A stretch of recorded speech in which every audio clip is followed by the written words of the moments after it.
공식의 변화가 좀 덜 표현된다는 아쉬움이 있다고 말씀하셨지만 그 덕에 조금 더 또렷한 캐릭터가 된 느낌이 관객 입장에서는 있는 것 같고요. 그래서 저는 각 인물들이 어떤 색으로 이렇게 대변돼서 보이는 것 같은 인상을 받기도 했는데, 이건 너무 사소한 질문이긴 한데 중간에 하늘이랑 그 봉식이가 아이스크림 먹는 장면 있잖아요.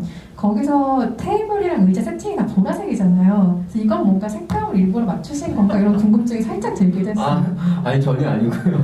사실은 원래 이렇게 편의점 이게 제가 빌리고 싶은 편의점이 따로 있었어요. 그게 이제 사실은 편의점 바깥에 이 아이스크림 박스도 있어야 되고, 그리고 편의점 바깥에 파라솔도 있어야 되고, 사람들이 이렇게 지나다니면서 이 사무직 사람들이 지나다닐 만해 보여야 되잖아요.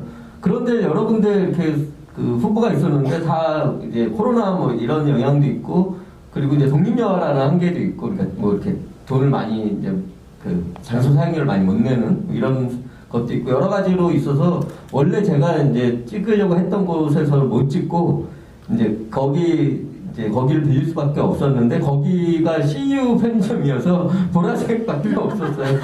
근데 이제 거기가 밖에 이 아이스크림 박스가 없는 집이었거든요. 그래서 아이스크림 박스를 또 이렇게 빌려서 이제 거기 갖다 놨어야 되는데, 또 그 하필 그걸 이제 그 냉장고를 빌려준 데가 롯데여서 롯데 중에 이제 또 먹어줘야 되는, 예, 그래서 이제 롯데 중에 뭐가 있을까 하다 빠삐코가 좋겠다 해서 이제 빠삐코를 먹게 된 건데, 아무튼 그런 저런 게 다 독립영화의 한계로 이제 좀 그랬던. 근데 그걸 저처럼 또 좋은 쪽으로 해석해서 보는. 그러니까요. 아유, 그럼 이제 앞으로는 그런 걸로 여기 계신 분들만 눈 감아주시면, 그러면 보라색, 그거는 성소재 상품이니까 제가 일부러 보라색을 배치했습니다라고. 네, 무지개색을 고민했으나 보라색으로 했다고 이렇게 얘기해 주시면 어떨까 싶고.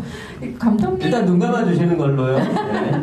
감독님의 영화를 보면 뭐 다른 감독의 작품에서도 그런 기쁨들이 있지만 진짜 청춘 스타들의 매력을 발견하는 기쁨 같은 게 있어요. 친구 사이란 영화에서 우리가 연우진과 이재훈이라는 너무나 반짝이는 청춘 스타들을 발견했듯이 이 영화의 두 자리하신 배우들, 뭐 연문경, 강민규 배우를 비롯해서 이 자리는 없지만 미용래 배우나 정희 배우나 정말 이 반짝거리는 배우들을 보는 기쁨 같은 게 확실히 있는데, 배우를 보실 때 중요한 기준이 혹시 있으세요?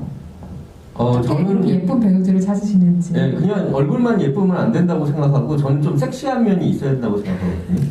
그게 그러니까 저는 제가 이제 만드는 영화가 그 성적인 표현을 많이 하든 안 하든 간에 그 배우들이 성적으로 이렇게 관객을 끌 수 있을 그런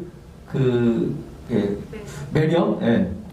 그런 건 분명히 있어야 된다고 생각하고 배우를 찾는 것 같아요. 그러니까 그냥 단지 이렇게 꽃미남 뭐 예쁜 배우를 찾는 게 아니라, 예뻐도 성적 매력이 좀 별로 없는 것 같이 제 생각에 그렇게 들면 저는 좀 제가 좋아하기는 좀 어려운 것 같고, 아무튼 그런 성적인 끌림 같은 게 있어야 된다고 생각을 하고, 그게 이제 관객들한테도 더 큰 배우로 갈 때 필요한 요소가 아닐까. 배우가 이렇게 다양한 역할을 하더라도 그래도 어쨌든 섹시한 어떤 면이 있는 배우가 좀 대성한다 그럴까? 뭐 그런 게 있지 않나 싶어요. 그 까다로운 레이더를 통과했기에 또 우리가 그런 반짝이는 모습들을 만날 수 있는 게 아닌가 싶기도 하고요. 영화 안에서 여러 장면이 인상적인데 이 두 배우가 아주 힘을 주어서 촬영하신, 우리에게 좀 깊은 인상을 남겼던 두 장면에 대해서 특별히 언급을 좀 해보고 싶은데,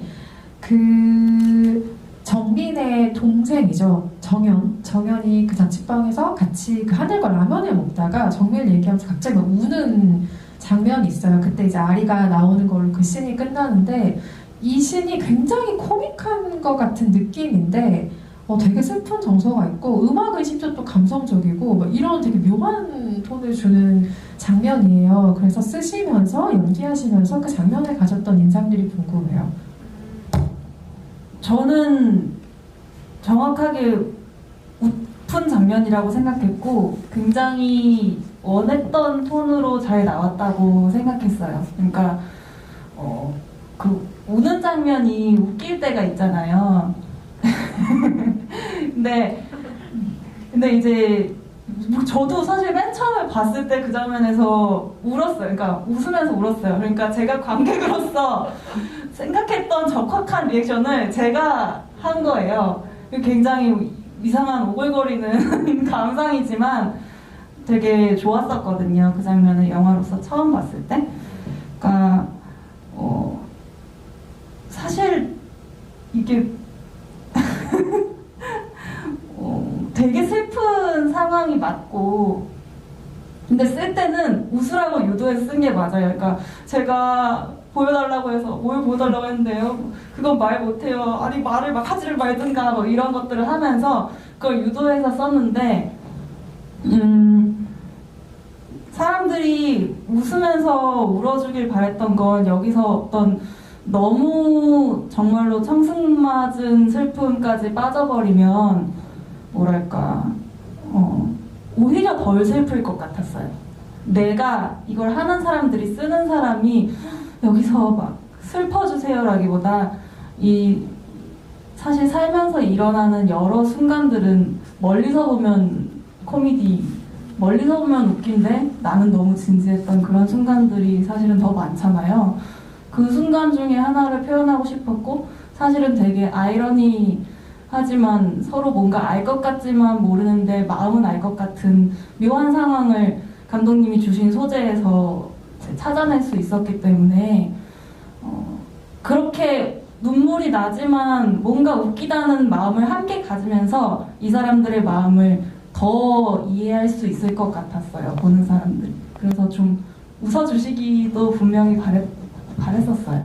저는 그렇게 알고 있는데, 그게 어떤 의미를 담은 의미예요? 진라면 순한 맛? 진라면 순한 맛 따위를 먹는 사람은 정말 맛을 모른다고요.